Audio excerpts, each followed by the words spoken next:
no matter what we do, there is this engagement that goes beyond and above the transactional value. And I think if we do think of that as a paradigm shift in no matter what business we're involved with, if we can ask ourselves, what is being exchanged here beyond the goods and the services? If we focus on that, we can improve immeasurably the impact, the power, and at the end of the day, the growth and profitability of our business. Welcome back to the Business Behind Your Business. I'm your host, Paul Sweeney. And look, we are bombarded with so many messages these days, so much content, so many things out there, so many things trying to grab our attention.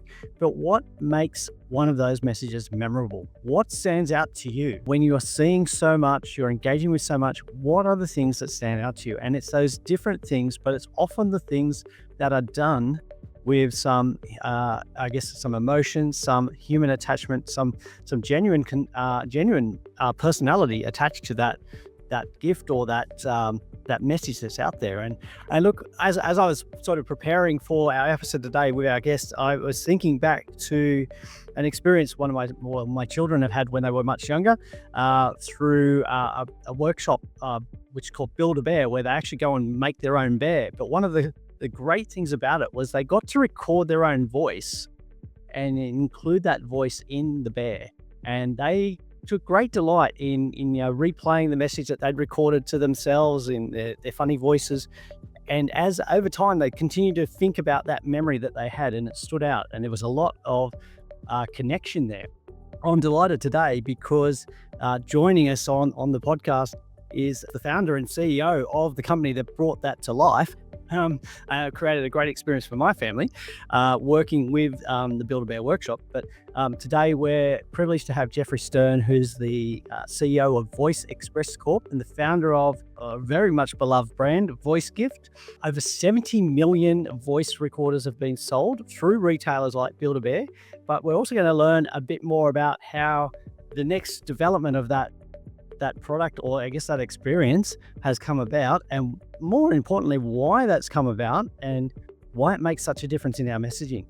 So Geoffrey spent decades helping us connect through sound, through voice recordable gift tags, and we're going to learn about the newest release, or the latest version of that, which is VoiceGift, a little palm-sized device to help you stick a voice message on just about anything. And we're going to learn about why that's going to make a big impact on the way that you deliver your messaging. Geoffrey's work's all about turning those moments into memories, like what I've just shared, but also more important memories for you. Like a lot of businesses, started small. So started in his father's ribbon business and has grown into a major movement, making gifts more personal and every message more meaningful. So Geoffrey, welcome to the Business Behind Your Business.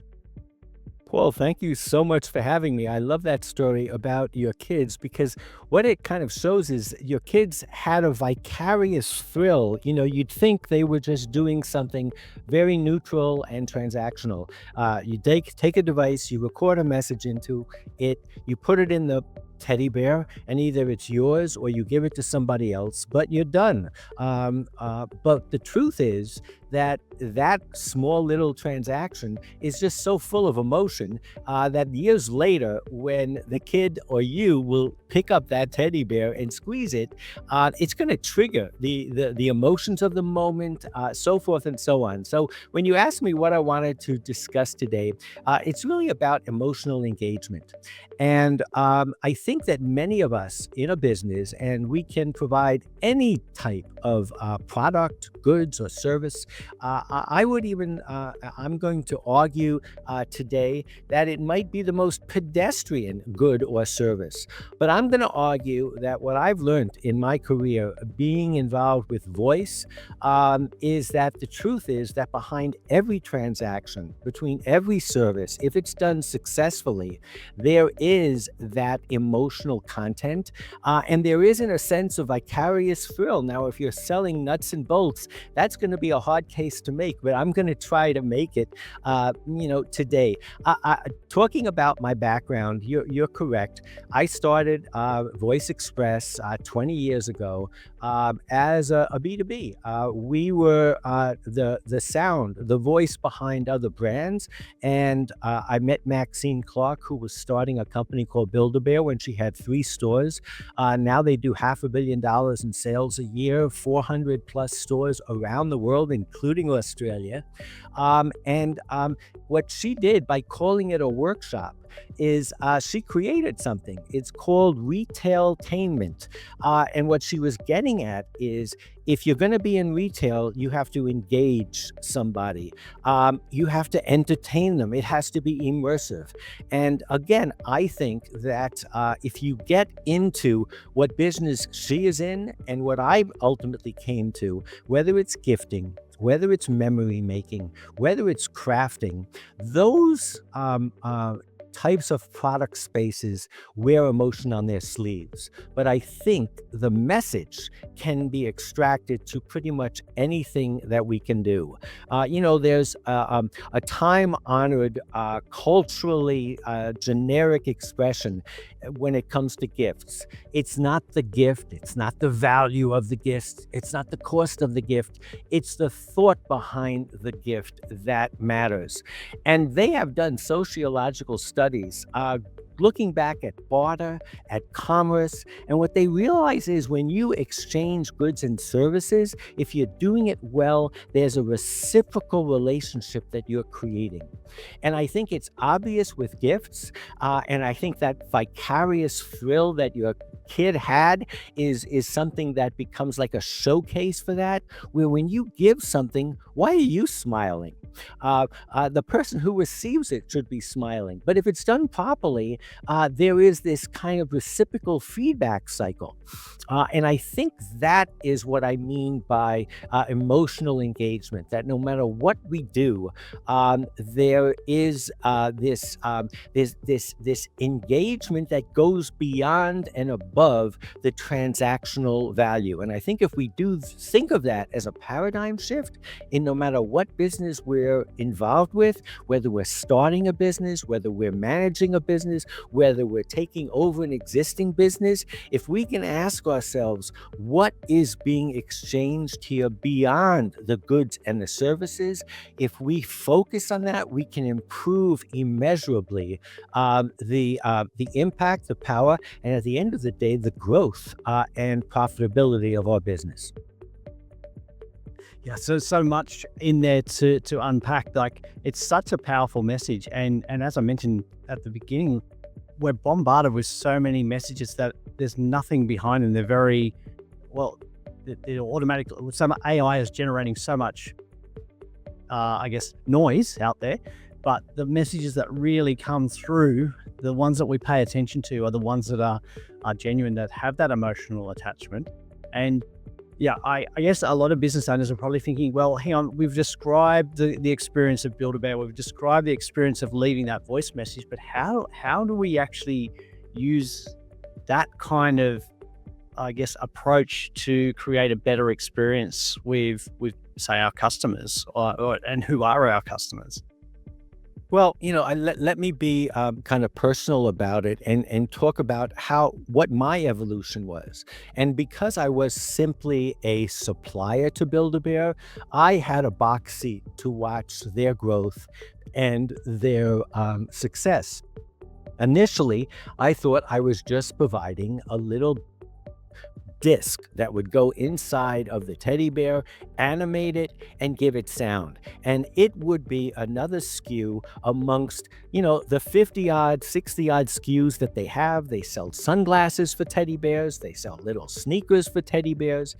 And they gradually started moving into licensing movies. And in those days, going back 10, 15 years, now we're all digital. We ship them blank devices, and we have a technology where they can program it on demand at a kiosk in the store. But in the early days, if they were doing a licensing agreement with a Disney movie, we would have to ship them 60, 80, 100,000 of these devices pre-programmed with that audio. And one time we had a shipment, and the foam was of a slightly different density in terms of the pressure needed to trigger that message. So technologically, the thing worked, but functionally for their kids, it didn't work. So we had to pivot, and I had to decide, am I going to keep this customer or not?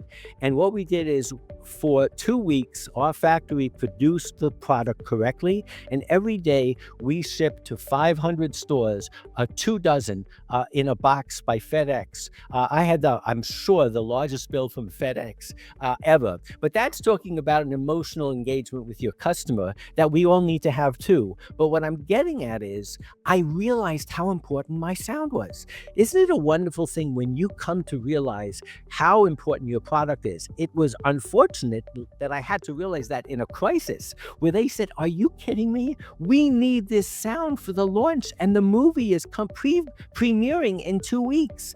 And you get that kind of hit between your head, and you say to yourself, my product is not just another SKU. My product, voice, sound, the trigger of that extra sense is driving sales. And once I came to that realization, I also realized, and it really hit me during COVID, when we started getting calls from assisted living facilities where elderly people were saying, "I want to hear the sound of my grandchild's voice," and vice versa. So I said to my daughter, who was just winding down a direct-to-consumer business in the ski space, but understood what direct-to-consumer was.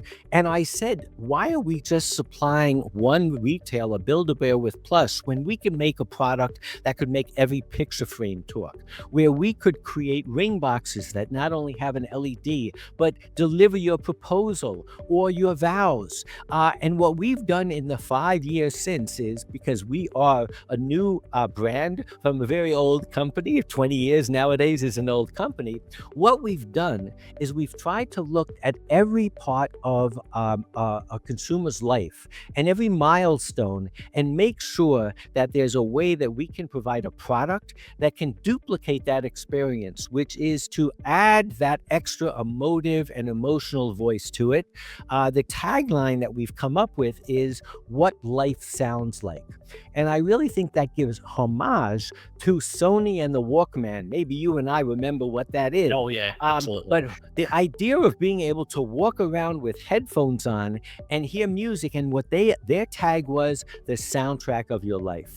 So what I learned from that kernel of an experience with Build-A-Bear is to extrapolate and to then look at the rest of people's life and the tactile products that they come in contact with, and see how we can use the same technology, but more than a technology, the same philosophy and approach to help people really enrich their lives. And that's basically what I learned from. It was the school of hard knocks, not anything that I learned in college or grade school. Mm. Look, there's a couple of key things that really come out of that story, which is absolutely fabulous, and I'm sort of tingling a bit listening to it. So one of the things I picked up on there is that originally you thought you were just supplying another inventory item to your customer, and I sense that there was a moment where your perception of what you were doing changed from, we are just supplying this that they can record on as part of their inventory, to, we are supplying a key component of the experience for their customer. And that's really changed the way that you approached what you were doing with delivering that product. You actually saw beyond just supplying a product to, we're helping supply a great experience and something memorable. Would that be fair? Yeah, I think it's fair, and not to use my company and my experience as a model, but let's face it, if you're in the car rental business and you don't realize that you're not just supplying cars, you are supplying vacations, you're enabling people to meet face to face. All everything that we do is more than it appears. And that's a fact, but where we take that and transition from there to success is when we embrace it and when we acknowledge it, and that enables us to emphasize it. And I think that's really the takeaway that I had and continue to have. I mean, I must say the most, I guess, rewarding part of my job is every so often I'll go onto the chat of our website where customers who are using the product have questions. And I guess I'm just like a little kid. I love to know that there are actual customers who are holding the product that I developed and using it. And then once in a while, it's not just putting a smile on a kid's face or even bringing people together. We are right now shipping product to an amazing group of high school kids who are engaged in a program of using one of our sound devices for premature children who are in the neonatal emergency room. And the parents take our device, they sing a lullaby, and they put it in this heart that the kids sew together, put it in the crib, and the nurse, every time she feeds that baby, she presses it, and the kid hears the sound and the smell because they keep these little hearts next to the body of the parent for a few weeks. And that's the obvious output. But the not so obvious is that the mothers and fathers who couldn't leave the side of their child's bed looking through that glass window now feel better about going down to the cafeteria and getting a drink. It affects both of them. So I feel very privileged, but I will argue, and because this is your podcast goes to the broadest sense of people who are selling products and services, that if we look at our products, we can find not only aspects of them that can be used in unimaginable or unforeseeable ways, which is a real delight, but also touch people in ways that we never imagined. And I think if you keep your eyes and ears open to that, that also will drive success. And I would venture to say a lot of, I think, to keep us engaged in what we do. It never gets stale. I think if you look at it from that perspective. Mm. I guess we're talking a lot more about what's the purpose behind what we're doing. So, yeah, going back to the situation where you were supplying just another a SKU, another inventory item, to now you're supplying, I guess, opportunities and experience for so many different people.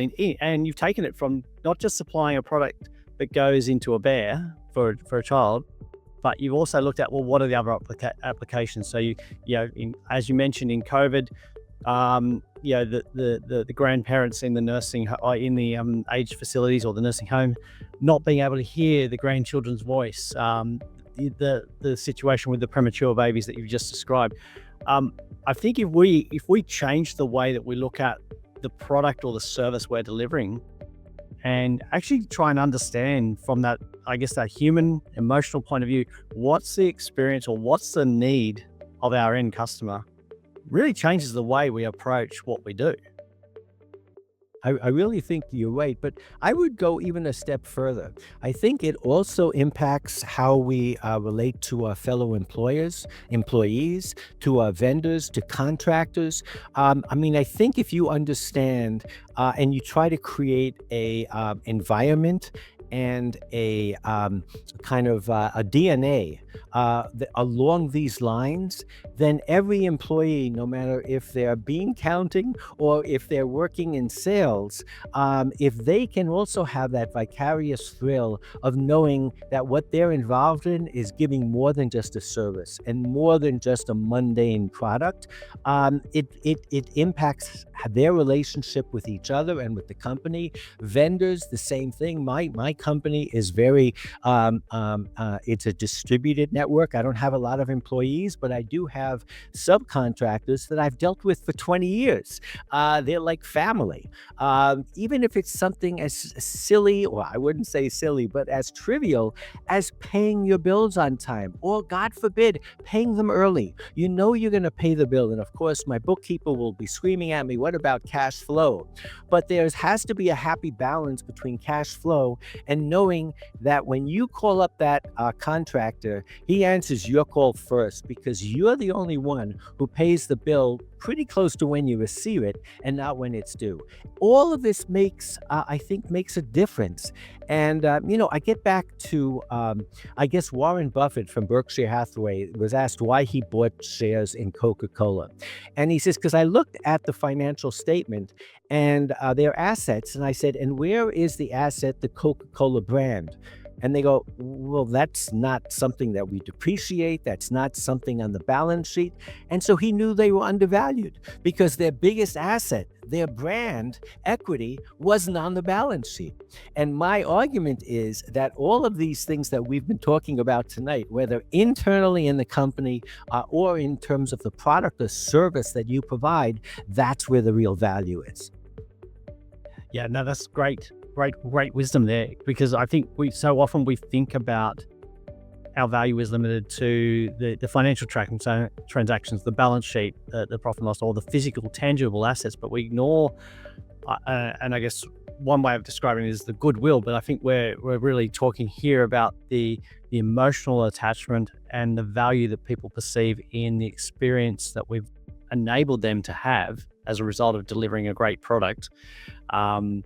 And look, I think the other thing that I really enjoy about your story here is you've taken that one product, you've gone from that business to business environment, but you've looked for ways to, I guess, enlarge the opportunity for people to have that same experience in their individually through developing a consumer brand, which is the VoiceGift Play. And you want to just explain a little bit more about how that works?